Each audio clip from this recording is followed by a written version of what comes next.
c'était passionnant ce qu'on a vécu avant la pause, Gauthier Lebret. C'était pas clair.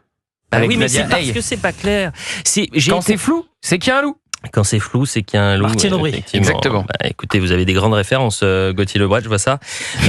Si vous nous rejoignez, chers auditeurs, avant la pause, voilà ce qui se passait. On était avec une députée sortante des Yvelines, députée Renaissance, à qui on demandait très simplement, c'est pas compliqué, on dit lors d'une triangulaire, vous avez un député LFI ou un candidat LFI, un candidat RN et un candidat Renaissance qui est troisième.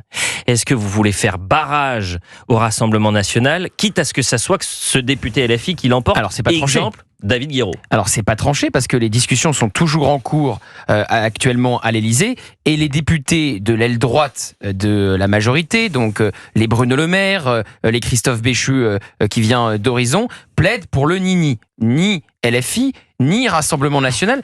Là, ça ne dit pas ce qu'il faut faire en cas de triangulaire. Parce qu'il y a deux cas de figure. Il y a les cas de figure où vous avez des duels déjà installés entre le Rassemblement national et la France insoumise, comme dans la circonscription de David Guiraud, et donc le député éliminé, enfin le candidat éliminé ensemble de la majorité présidentielle vient donc d'appeler à voter pour David Guiraud. Et puis vous avez les cas de triangulaire. Est-ce qu'on se désiste ou pas quand on arrive troisième? Et là, j'ai pris deux exemples très concrets.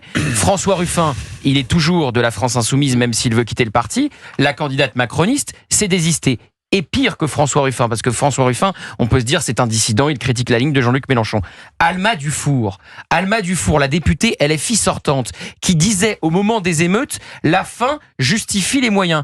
Qu'a fait le candidat Horizon? Il s'est désisté pour faire barrage au Rassemblement national. Qui est ce monsieur Horizon? Il s'appelle Laurent Bonnetonnerre. Il faudrait l'inviter, monsieur de Laurent la Seine-Maritime. Il faudrait lui rappeler, parce que peut-être qu'il a la mémoire courte, les déclarations d'Alma Dufour. Et on verra ce qu'il va dire, monsieur... Comment déjà? Bonnetonnerre. Alors figurez-vous qu'il l'a fait sur Twitter, puisque je l'ai tweeté, il a répondu à mon tweet. Twitter. Et il n'assume même pas de se désister pour Alma Dufour, alors que c'est ce qu'il fait. Il suffit de lire son communiqué. Vous avez échangé avec lui sur Twitter? Je lui ai pas répondu parce que j'étais fatigué. Je vous donne, monsieur comment j'ai Laurent Bonnetonnerre. Laurent Bonnetonnerre, je vous donne le numéro de Gauthier Lebret qui est le 07 89. Ça suffit. Non, mais moi, j'ai trouvé très emblématique la déclaration de Pascal Canfin, du député européen proche d'Emmanuel Macron. Pascal Canfin qui a dit mais c'est extrêmement simple, il faut faire des désistements mutuels. Par exemple, eh bien les candidats du nouveau Front populaire se désisteront pour Elisabeth Borne. Et puis vous parliez de Ruffin, le candidat macroniste, et donc c'est le cas, n'a qu'à se désister pour monsieur Ruffin. Mais je rappelle simplement deux petites choses. A priori, les électeurs du nouveau Front populaire, ils étaient contre la réforme des retraites. On leur demande de voter pour l'orfèvre de la réforme des retraites. Et de l'autre côté, je vous rappelle qu'il y a 15 jours, François Ruffin, il a dit qu'Emmanuel Macron était un taré. Vous vous souvenez de cette expression? Donc oui. les macronistes vont être appelés à voter pour François Ruffin. Alors la question que je me pose, c'est que quand même tous ces candidats ne sont pas propriétaires de leur voix. Non seulement ils ont une carte d'électeur, mais ils ont aussi un cerveau, ces gens-là. Est-ce que vous êtes sûr que les consignes des uns et des autres font fonctionner quand ça devient aussi incohérent? Non. En fait, Éric Revel, si on a un peu de mémoire, oui. Elliot, quand même, les grandes déclarations des états-majors nationaux sont Ah bon, vous avez une belle voix. En fait, sont pas extrêmement suivis sur le terrain. Et je vais vous dire, à Renaissance, vous avez un peu de tout. Vous avez des électeurs de gauche et des électeurs de droite. Je vois mal un ancien électeur de droite ou du centre, si vous voulez, voter, même si c'est la consigne de l'état-major Renaissance, pour un candidat LFI. Par exemple, Alma Dufour. Bon, par exemple, Alma Dufour. Mais je pense que vous mettez le doigt dans l'œil. Vous avez une belle voix, mais il arrive bientôt à avoir un œil en moins. Il a une très belle voix, il a raison. Regardez les enquêtes d'opinion. Mais non, mais vous savez des campagnes électorales. Mais je vous assure. Il joue sur l'expérience, là. J'adore ces arguments d'autorité. À part peut-être au grand moment de la grande domination du Parti communiste français avec Georges Marchais, Valdez-Crochet ou Jacques Duclos. Non, mais je suis d'accord avec vous.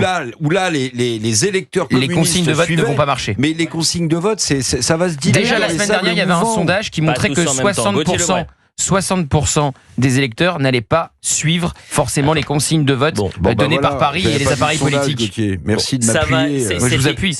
Quand vous dites la vérité. Non, mais avant on va clore ce débat-là avec ce qu'on appelle une archive. C'est pas il y a 10 ans, c'est pas il y a 20 ans, c'était en mars dernier. Vous avez Gabriel Attal qui est à l'Assemblée nationale. Il fait face aux députés La France Insoumise. Et écoutez ce que va dire Gabriel Attal.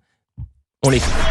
Je remarque que quand j'ai pris la décision en tant que ministre de l'Éducation nationale et de la jeunesse d'interdire le port de l'abaya et du camis à l'école, ce sont encore une fois les députés de la France Insoumise qui se sont dressés sur mon chemin pour chercher à m'empêcher d'appliquer cette règle. Il ne peut pas y avoir de laïcité à la carte, de la même manière qu'il n'y a qu'une seule République, il n'y a qu'une seule laïcité et nous devons toutes et tous au quotidien en être les défenseurs. Je regrette de constater que cette cohérence n'est pas partagée dans la NUPES, loin de là, notamment avec la France Insoumise. Vous savez, les convictions, le courage en politique, la colonne vertébrale, ça a un sens. Et quand vous voyez le bloc macroniste qui s'effondre aujourd'hui, c'est peut-être parce que dans la Macronie, on peut vous dire un jour, on peut vous promettre quelque chose et le lendemain, on vous dit l'inverse. Et donc, évidemment, moi, je pense aux électeurs de Renaissance qui se disaient c'est l'alternative crédible, le Renaissance entre RN et le LFI et qui avaient confiance en Gabriel Attal et qui ont peut-être été déçus hier soir. Elliot, comme très vite, Eric Revel, parce que je voudrais qu'on parle... Parce que c'est une bonne chose de parler du face-à-face pour ce second tour entre le RN et la France Insoumise ou le Front Populaire. Mais il ne faut pas exonérer du fiasco le président de la République. Parce qu'en même temps qu'il a opéré la dissolution... C'est son fiasco. Mais non, mais on le dit pas. C'est le sien. C'est passé sous le tapis. Oui. La dissolution il a voulu de faire l'Assemblée all-in, nationale. il a tout perdu au poker. La dissolution de l'Assemblée nationale, c'est aussi la dissolution du statut de président de la République vers un régime qui sera beaucoup plus parlementaire. Et d'ailleurs, la plupart des ténors, s'ils ne sont pas trompés, Laurent Wauquiez, il va essayer de se faire élire. En revanche, grosse erreur, à mon avis, d'Édouard Philippe. Alors, Laurent Wauquiez qui appelle pas à voter clairement RN quand il y a un second tour, RN et LFI. Laurent Wauquiez, attention, parce qu'il n'est pas sûr de s'imposer au second tour.